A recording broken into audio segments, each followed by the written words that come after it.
Hello everyone, स्वागत है आपका हमारे यूट्यूब चैनल सारथी एचएसएससी पर। तो आज की जो हमारी क्लास रहेगी भाई, इस क्लास में हम एचएसएससी सीईटी जो आपका ग्रुप डी का एग्ज़ाम होगा, या फिर जो सीईटी मेंस का जो आप एग्ज़ाम देंगे अभी आने वाले दिनों में, तो उसके लिए साइंस के जितना भी क्वेश्चंस हैं जो कि आपके पीवाईक्यू जो कि एचएसएससी के डिफरेंट एग्ज़ाम्स में पूछे गए हैं, और जो कि एसएससी और रेलवे में भी पूछे गए हैं। ठीक है, जो आपके एचएसएससी के एग्ज़ाम में और एसएससी में, रेलवे में जितने भी आपके साइंस के क्वेश्चन पूछे गए हैं, वो सारे क्वेश्चंस करेंगे हम।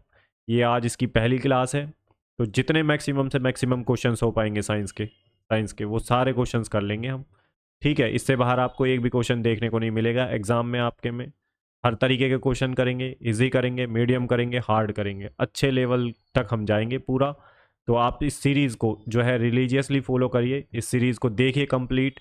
ठीक है, ये आप लोगों के लिए चलाई जा रही है, इतनी सारी मेहनत जो की जा रही है, छांट के लाया जा रहा है क्वेश्चंस को। तो आप इन क्वेश्चंस को ज़रूर लगाइए, कोई बुक परचेज करने की ज़रूरत नहीं है भाई इस सब के लिए। ठीक है, मैं पीवाईक्यू सारे करा दूंगा आपका एचएसएससी के, जितने भी साइंस के पीवाईक्यू हैं, और जितने भी आपके एसएससी सीजीएल में, सीएचएसएल में, एमटीएस में और रेलवे में, आरआरबी एनटीपीसी में जो पूछे गए हैं, अच्छे लेवल के क्वेश्चंस पूछे जाते हैं सीईटी से भी। ठीक है, तो वो सारे क्वेश्चन, उस लेवल के क्वेश्चन हम सब देख लेंगे और प्रैक्टिस हो जाएगी आपको यहीं पे क्लास में। ठीक है भाई, क्लास को जिनके पास टाइम कम है वो 1.5 की स्पीड पे देख सकते हैं, और जो पुराने बच्चे हैं भाई वो सीधा फर्स्ट क्वेश्चन पे जंप कर सकते हैं। जो नए बच्चे हैं उनके लिए मैं बता दूं, ये आज पहली क्लास है। ठीक है, उनके लिए ये मैंने जो एक्सप्लेन किया था। बाकी आने वाली क्लासेस के लिए जो है आपको चैनल को सब्सक्राइब कर लेना है भाई, और अगर कोई सजेशन है तो वो कमेंट बॉक्स में दे सकते हैं आप। सिलेबस वगैरह मैंने डिस्कस कर लिया है एचएसएससी का, ग्रुप डी का, और ग्रुप सी का जो है आपका प्री मेंस का, वो डिस्कस कर लिया है, मैंने बता दिया है। आपने वो क्लास नहीं देखी है तो वो भी देख लें। ग्रुप डी का कंप्लीट मैंने जो है बुक लिस्ट वो भी बता दी है, तो आप उसे भी देखें। ठीक है, तो आने वाली क्लासेस के लिए चैनल को सब्सक्राइब करें, और आप खुद भी मेरे साथ क्वेश्चंस को लगाएं। ठीक है, पहले साइंस वाला पोर्शन कंप्लीट करेंगे, फिर जितने भी सब्जेक्ट होंगे हम सारे कर लेंगे, एक भी सब्जेक्ट नहीं छोड़ेंगे, और इसके बाद मैं मैराथन ले आऊँगा सब्जेक्ट वाइज। चिंता ना करें, आपको सब कुछ यहीं मिलेगा। ठीक है, आप लोगों के लिए मेहनत की जा रही है, तो आप इसका पूरा फ़ायदा उठाइए। ठीक है भाई, फिर भी मैं कह रहा हूँ आप चैनल को सब्सक्राइब कर लें, और आपके कोई सजेशन है तो आप कमेंट बॉक्स में लिख सकते हैं। ठीक है, उन सबको मैं पढ़ लूँगा, जो भी जिस पे भी अमल किया जाएगा वो करा जाएगा भाई। ठीक है, जिस पे भी अमल किया जा सकता है वो एक बार ठीक है देख लेंगे हम। बाकी आप पढ़ते रहिए, और अभी से देखिए पढ़ लीजिए आप। जो है पेपर का वेट मत करिए कि कब जो है वो फॉर्म निकलेंगे, कब जो है पेपर होगा। तो आप अपनी जिसका सीईटी जिसके अच्छे मार्क्स बन रहे हैं सी में, ग्रुप सी में, तो वो मेंस के लिए अपनी प्रिपरेशन करे, और जिसको लग रहा है कि ग्रुप डी के लिए करनी है तो वो ज़रूर से ठीक है अपना प्रिपरेशन करता रहे। बाकी साइंस के क्वेश्चन हम यहाँ पे सारे कर लेंगे, एक भी क्वेश्चन नहीं छोड़ूंगा जो आपका इससे बाहर आ जाएगा। ठीक है, इसी में से मिल जाएगा आपको क्वेश्चंस, क्योंकि पीवाई की तो हम छोड़ ही नहीं रहे ना, एक भी एचएसएससी के भी, एसएससी के भी, रेलवे के भी सारे कर लेंगे हम। ठीक है, तो देख लेंगे। अभी हम 25 क्वेश्चंस की क्लास लेके आए हैं, बाकी अगर लगेगा तो 100 क्वेश्चंस के लिए आऊँगा, या 50 क्वेश्चंस के लिए आऊँगा, जैसे आपको सूटेबल लगे बता देना आप। ठीक है, तो इस क्लास में साइंस के क्वेश्चंस रहेंगे सारे। तो पहला क्वेश्चन है, ठीक है, फॉन्ट फॉन्ट वगैरह बता देना भाई कैसा फॉन्ट है।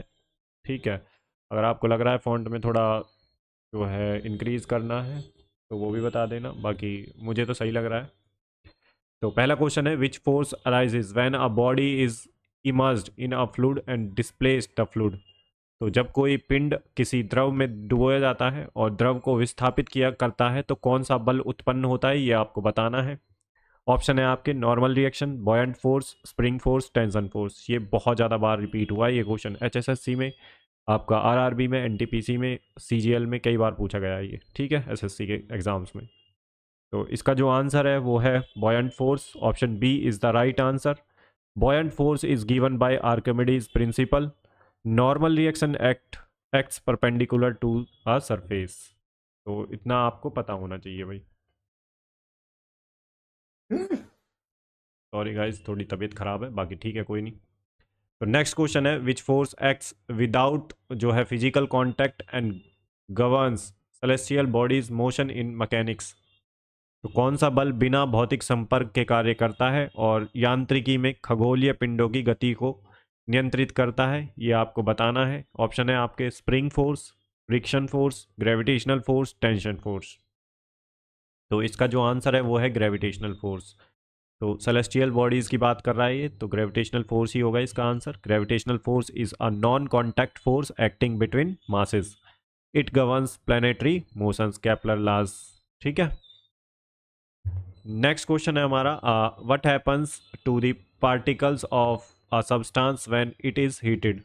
तो जब किसी पदार्थ को गर्म किया जाता है तो उसके कणों का क्या होता है, ये आपको बताना है। ऑप्शन है आपके, they stop moving, they disappear, they move faster, they move slower. तो बहुत ही कंसेप्चुअल क्वेश्चन है, तो क्या होता है उसमें, तो they move faster, option C is the right answer. Heating increase kinetic energy of particles, increase speed, increasing speed. Next question है, which metals are generally use for electrical transmission lines. तो विद्युत संचरण लाइनों के लिए सामान्यतः किन धातुओं का उपयोग किया जाता है। ऑप्शन है आपके, iron and nickel, silver and gold, zinc and lead and copper and aluminium. तो जो कौन से मेटल्स का जनरली यूज किया जाता है इलेक्ट्रिकल ट्रांसमिशन लाइंस के लिए। तो गोल्ड और सिल्वर तो आप हटा ही सकते हैं भाई, ठीक है। अगर गोल्ड कोई ट्रांसमिशन लाइंस में लगाया तो फिर भाई आपको पता ही है, तो जनरली यूज्ड की बात कर रहा है ये। ठीक है, तो इसका आंसर क्या होगा, तो ये है copper and aluminium. Option D is the right answer, इसे आप एलिमिनेट कर सकते हैं। ठीक है, आयरन निकल तो नहीं होगा इसका आंसर, तो जिंक लेड और कॉपर एंड एल्यूमिनियम। तो कॉपर एल्यूमिनियम का यूज़ सबसे ज़्यादा होता है, जनरली यूज़ करते हैं हम उसे। तो copper has highest conductivity, aluminium is light weight. Aluminium light weight होता है, कॉपर जो है कंडक्टिविटी हाई रहती है, इसलिए इसका उपयोग होता है। नेक्स्ट क्वेश्चन है हमारा जो है, what is the SI unit of energy. तो ऊर्जा की एसआई इकाई क्या है। एसआई यूनिट्स के बारे में कई बार क्वेश्चन पूछता है एचएसएससी में, आपने पिछले एग्जाम्स में देखा भी होगा जब आप पीवाईक्यू करेंगे। तो पीवाईक्यू असली तो मैं यहीं करा दूंगा आपको सारे पीवाईक्यू, ठीक है। तो एसआई यूनिट क्या है भाई एनर्जी की, तो ऑप्शन है आपके, केल्विन, वाट, न्यूटन, जूल। तो इसका जो आंसर है वो है joule, option D is the right answer. 1 joule equal to work done when a force of 1 newton moves a body of 1 metre. Next question है, which of the following materials is most suitable for making filaments in electric bulbs. तो निम्नलिखित में से कौन सा पदार्थ बिजली के बल्बों के फिलामेंट बनाने के लिए उपयुक्त है। तो ऑप्शन है कॉपर, टंगस्टन, आयरन, एल्यूमिनियम। तो इसका जो आंसर है वो है टंगस्टन, ऑप्शन बी। जो फिलामेंट यूज होता है बल्ब्स में वो टंगस्टन यूज होता है। Tungsten has a very high melting point, इसका मेल्टिंग पॉइंट इतना है, and resist evaporation. Next question है हमारा, what is the unit of measurement of frequency. आवर्ती की माप की इकाई क्या है। तो unit of measurement of frequency, तो यूनिट पूछ रहा है मेजरमेंट ऑफ फ्रीक्वेंसी। फ्रीक्वेंसी को किस में मेजर करते हैं, तो फ्रीक्वेंसी को करते हैं हर्ट्ज में measure, option A is the right answer. तो 1 hertz equal to 1 cycle per second. Next question है हमारा, which of the following is a unit of the dimension length. तो निम्नलिखित में से कौन सा जो है लंबाई का एक एकक है, तो आपको बताना है। ऑप्शन है आपके, जूल, मीटर, एम्पियर और किलोग्राम। तो unit of dimension of length, तो इसको किस में नापते हैं, मीटर में। Option B is the right answer, metre is the SI base unit of length. Next question है, how many molecules are present in 2 molecules of CO2। तो 2 moles of CO2, तो 2 मोल ऑफ CO2 में कितने अणु होते हैं ये आपको बताना है। How many molecules are present in 2 moles of CO2। Option है आपके, ये दे रखे हैं जो, तो इसका जो आंसर है वो है 1.2044 इंटू 10 की power 24। Option B is the right answer. 1 mole contains Avogadro's number of molecules 6 into 0.6.022 into 10 की power 23। Therefore 2 moles have 2 into 6.022 into 10 की पावर 23। तो अवोगाद्रो नंबर से मल्टीप्लाई हो जाएगा 2 से, तो आपका निकल आएगा आंसर, ठीक है। तो ये है आपका आंसर 1.2044 इंटू 10 की पावर 24 मॉलिक्यूल्स, ठीक है भाई। नेक्स्ट क्वेश्चन है, at STP the number of molecules present in 5.6 litre of O2 gases. तो STP पर 5.6 लीटर O2 गैस में कितने अणु होते हैं। तो इसका जो आंसर है वो है 3.011 into 10 की पावर 23. तो at STP 1 moles of any gas 22.4 litre. ठीक है, 5.6 litre is equal to 1/4 moles. तो मॉलिक्यूल्स 6.022 इंटू 10 की पावर 23/4. तो आंसर आ जाएगा 3.011 इंटू 10 की पावर 23. ठीक है भाई, तो ऐसे निकाल सकते हैं आप. बाकी न्यूमेरिकल बहुत ज़्यादा पूछता नहीं है, ऐसे एक आध क्वेश्चन पूछ भी लेता है एचएसएससी में, एक आध क्वेश्चन तो पूछता है साइंस के ऐसे. ठीक है, वो उस तरह के क्वेश्चन हम देख रहे हैं इसके साथ साथ. नेक्स्ट क्वेश्चन है, in industrial settings freon 12 is most commonly manufactured by which chemical reaction. तो औद्योगिक स्तर पर फ्रीऑन 12 का उत्पादन आमतौर पर किस रासायनिक अभिक्रिया द्वारा किया जाता है. ऑप्शन है आपके Wurtz reaction, Swarts reaction, elimination reaction और सब्स्टिट्यूशन रिएक्शन. तो इसका जो आंसर है वो है Swarts reaction. Option B is the right answer. Swarts reaction is used for preparation for alkyl halides like freon 12 by replacing halogens with fluorine using SbF3. और Woods reaction couples alkyl halides using sodium. Elimination reaction remove atom group to form double or triple bond. और substitution replaces one atom और per group with another. तो इसका जो answer है वो है Swarts reaction. पता होना चाहिए भाई आपको, कई बार पूछा गया है ये क्वेश्चन. नेक्स्ट क्वेश्चन है हमारा, which of the following is a disproportionate reaction. तो निम्नलिखित में से कौन सी जो है अभिक्रिया असमानुपाती अभिक्रिया है, यह आपको बताना है. तो इसका जो आंसर है वो है आपका option D, Cl2 plus H2O और HCl और HOCl. ठीक है, तो in disproportionate the same element undergoes oxidation and reduction. Here Cl2 is reduced to Cl negative and oxidized to HOCl. ठीक है भाई, तो डिस्प्रपोर्शनेट जो है रिएक्शन का इन्होंने पूछ लिया है कौन सी है इनमें से, तो याद रखना है आपको. नेक्स्ट क्वेश्चन है, in the reaction 2H2 plus O2 2H2O if 5 moles of H2 and 2 moles of O2 are mixed the limiting reagent is. तो अभिक्रिया ये है, यदि 5 मोल H2 और 2 मोल O2 मिलाए जाते हैं तो सीमित अभिकर्मक कौन सा होगा इनमें से. तो ये आपको बताना है, बैलेंस करनी आनी चाहिए आपको. तो इसका जो आंसर है वो है O2, ऑप्शन डी. तो oxygen reaction needs to 2 moles of H2 per 1 mole of O2. For 2 moles of O2, 4 moles of H2 are needed. We have 5 moles, so O2 is limiting. Next question देख लेते हैं. The addition of H positive ions to the equilibrium CH3COOH CH3COO minus plus जो है H positive. तो इसका जो है आपको क्या करना है, संतुलन करना है. तो इस वाली रिएक्शन में H पॉजिटिव जोड़ने से क्या होगा ये आपको बताना है. ऑप्शन है lead to no change, stop the reaction, shift the equilibrium right और शिफ्ट द इक्विलिब्रियम लेफ्ट. तो आपको बताना है, ऐसे क्वेश्चन कई बार पूछा जा चुका है. तो इसका जो आंसर है वो है शिफ्ट द इक्विलिब्रियम लेफ्ट. तो option D is the right answer. Adding H positive increase product side concentration, so by Le Chatelier principle. Equilibrium left, shift left. ठीक है भाई. नेक्स्ट क्वेश्चन है हमारा, which pair of compounds illustrates the law of multiple proportions. तो निम्नलिखित यौगिकों में से कौन सा युग्म बहु अनुपात के नियम को दर्शाता है. लॉ ऑफ मल्टीपल प्रोपोर्शंस बताना है आपको, कौन से कंपाउंड का पेयर है भाई. तो ये है CO plus CO and CO2. Option C is the right answer. ठीक है, तो law of multiple proportion, same element combine in different ratios to form different compounds.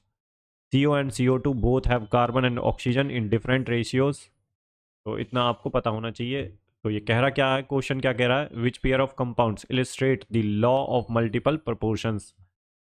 तो CO CO2. तो लॉ ऑफ मल्टीपल प्रोपोर्शन क्या होता है, same element combine in different ratios to form different compounds. Next question है, what is the primary industrial process of producing phenol world wide and what is the intermediate used in this process. विश्व भर में phenol बनाने की प्राथमिक औद्योगिक प्रक्रिया कौन सी है और इस प्रक्रिया में प्रयुक्त मध्यवर्ती क्या है। तो ऑप्शन है आपके डॉ प्रोसेस, टोलेंस, और नेक्स्ट है रास्टिंग प्रोसेस, कोलाबर क्लोरोबेंजीन, और थर्ड है cumene process, cumene hydroperoxide, fourth है हॉक प्रोसेस बेंजीन। तो इसका जो आंसर है वो है option C, cumene process, cumene hydroperoxide. तो cumene process produce phenol and acetone via oxidation of cumene to cumene hydroperoxide then acid cleavage. Dow process use chlorobenzene. Next question है, let's denote Z as the number of atom per unit cell, m as the molecular mass, n as Avogadro's number. Which formula is used to calculate density of a unit cell? यदि Z प्रति इकाई कोष में परमाणुओं की संख्या है, m molar द्रव्यमान है, n अवोगाद्रो संख्या है, तो इकाई कोष का घनत्व d निकालने का सूत्र क्या है यह आपको बताना है। तो इसका जो आंसर है वो है option A, d is equal to Z into M upon में a⁻³ इंटू एम। तो this formula drives from the mass of unit cell per volume of unit cell. तो A3 is the volume of cubic unit cell. तो density का formula आपको पता होना चाहिए। Next question है, what is the another name for representative elements. तो प्रतिनिधि तत्वों का दूसरा नाम क्या है ये आपको बताना है। ऑप्शन है आपके ट्रांजिशन एलिमेंट, और ट्रांसयूरेनियम एलिमेंट, मेन ग्रुप एलिमेंट, और इनर ट्रांजिशन एलिमेंट। तो इसका जो आंसर है वो है main group element. Option C is the right answer. Representative elements include S block and P block elements except noble gas. Transition element are D block element. Next question है हमारा, which of the following is an example of Lewis acid. तो निम्नलिखित में से कौन सा जो है लुइस एसिड का उदाहरण है, अम्ल का उदाहरण है। तो ऑप्शन है आपके NH3 और BF3 और OH नेगेटिव और H2O। तो इसका जो आंसर है BF3, बोरॉन ट्राई फ्लोराइड्स। ठीक है। Lewis acid is an electron pair acceptor. BF3 has an incomplete octet and can accept electron pairs. NH3 is a Lewis base electron pair donor, and OH is a strong Lewis base, or H2O can act as a both Lewis acid and base depending on reaction. तो ये क्या कह रहा है, example of Lewis acid. तो Lewis acid is an electron pair acceptor, BF3 has an incomplete octane and can जो है accept electron pair. Option B is the right answer. Next question है, what is the oxidation number of chromium K2Cr2O7। तो K2Cr2O7 में chromium का ऑक्सीकरण संख्या क्या है। तो क्वेश्चन ऐसे पूछते हैं भाई, तो बताना है आपको क्या है। तो ये है +6। Option B is the right answer. Let oxidation state Cr equal to X for K2Cr2O7 2+1। तो ये इसको निकालने का तरीका है। ठीक है। तो +6 oxidation state is common for chromium इन डाइक्रोमेट्स। तो भाई ऐसे क्वेश्चन अगर आपको नहीं आते तो भाई आप फिर तुक्का लगाइए बी और सी पे। ठीक है, मोस्टली बी और सी ही सही होंगे, आपको जो भी तुक्का लगाना है। बाकी अगर ठीक है नहीं होता है तो आप तुक्का लगा सकते हैं भाई, इसमें कोई नेगेटिव मार्किंग तो होगी नहीं। ठीक है, बट नॉन साइंस स्टूडेंट जो होते हैं उनके लिए समझना थोड़ा मुश्किल है इस चीज़ को, क्योंकि उन्होंने पढ़ा नहीं है। ऐसा नहीं है कि उनका दिमाग कमज़ोर है, नहीं बिल्कुल नहीं, उन्होंने पढ़ा नहीं है, इसलिए वो थोड़ी सी दिक्कत हो सकती है। बाकी अगर आपको नहीं आता तो ऐसे बहुत ज़्यादा ऐसे क्वेश्चंस पे एम्फेसाइज नहीं करना है, बहुत ज़्यादा ऐसे टेंशन नहीं लेनी है उसकी, आपको वहाँ पे तुक्का लगाना ही पड़ेगा। नेक्स्ट क्वेश्चन है, which element is known as king of chemicals. तो कौन सा तत्व रसायनों का राजा कहलाता है। ऑप्शन है आपके H2SO4, NaOH, और HCl, NH3। तो इसका जो आंसर है H2SO4। तो सल्फ्यूरिक एसिड है ये। Sulphuric acid is called the king of chemicals due to its wide use in industries like fertilisers, petroleum refining and chemical synthesis. It is used as a dehydrating agent and electrolyte. Next question है, what is the general electronic configuration of alkaline earth metals. तो क्षारीय जो है मृदा धातुओं का सामान्य electronic विन्यास क्या है। तो what is the general electronic configuration of alkaline earth metals, तो ये आपको बताना है। तो ये है NS²। Option A is the right answer. Alkaline earth metals belongs to a group 2 and have 2 electrons in their outermost s orbital. They are beryllium, magnesium, calcium, strontium, barium and radium. ठीक है। Next question है which of the following has the highest electronegativity, तो निम्नलिखित में से किसकी जो है विद्युतात्मकता सबसे अधिक है। हाईएस्ट इलेक्ट्रोनेगेटिविटी किसकी सबसे ज़्यादा है, फ्लोरीन, ऑक्सीजन, क्लोरीन, नाइट्रोजन। तो ये है fluorine. Option A is the right answer. Fluorine has the highest electronegativity 3.98 on Pauling scale due to small size and high effective nuclear charge. Oxygen has 3.44, chlorine 3.16 and nitrogen 3.04। Next question है हमारा which gas is known as laughing gas, तो कौन सी gas हंसाने वाली gas के रूप में जानी जाती है। तो ऑप्शन है आपके CO2, NO2, N2O और CH4। तो इसका जो आंसर है वो है N2O। Option C is the right answer. Nitrous oxide जो है ये लाफिंग गैस है। Nitrous oxide is called laughing gas because it induced euphoric effect when inhaled और it is used as an aesthetic in dental surgeries। Next question है which of the following has the highest pH, तो निम्नलिखित में से किसका pH सबसे अधिक है। ऑप्शन है आपके लेमन जूस, ऑप्शन बी है ब्लड, ऑप्शन सी है मिल्क, ऑप्शन डी है अमोनियम सॉल्यूशन। तो आपको बताना है कौन सा आंसर ठीक है। ये है आपका ammonium solution. Ammonium solution is strongly basic with pH around 11 से 12 और ब्लड का पीएच 7.35 टू 7.45। मिल्क का जो है 6.5 से 6.7। ऊपर नीचे हो सकता है एक आध पॉइंट, इतनी ज़्यादा टेंशन लेने की ज़रूरत नहीं है, आइडिया होना चाहिए बस आपको। लेमन जूस का पीएच होता है 2 to 3 एसिडिक होता है ये। तो यहाँ पे हमारे 25 क्वेश्चंस कंप्लीट होते हैं जो कि आपके PYQ और SSC और RRB में पूछे गए हैं। क्लास कैसी लगी जो है अपने रिव्यूज़ कमेंट सेक्शन में ज़रूर दें, सजेशन ज़रूर दें और चैनल को सब्सक्राइब कर ले भाई। आने वाली क्लासेस के लिए रेगुलरली हमारी क्लास चलेंगी। पहले हम कंप्लीट करेंगे साइंस को, या फिर अगर आप कमेंट सेक्शन में बता देंगे कौन सा सब्जेक्ट कवर करना है तो उसी सब्जेक्ट को कवर कर लेंगे। ठीक है भाई, आप लोगों के लिए मेहनत की जा रही है, इसे देखें। और अच्छे क्वेश्चन है सारे, ऐसे नहीं है बिल्कुल इजी क्वेश्चन मैंने रख दिया आपके सामने और आप बिल्कुल खुश हो गए। भाई आपको ऐसे क्वेश्चन भी करने पड़ेंगे क्योंकि एग्जाम में ऐसे क्वेश्चन भी पूछता है। हमें सारे लेवल्स के लिए तैयार रहना होगा। ठीक है डियर लर्नर्स, तो चलिए भाई यहीं पे हम अपनी क्लास को समाप्त करते हैं। मिलते हैं नेक्स्ट क्लास में, तब तक के लिए अपना ध्यान रखिए। गुड बाय, जय हिंद।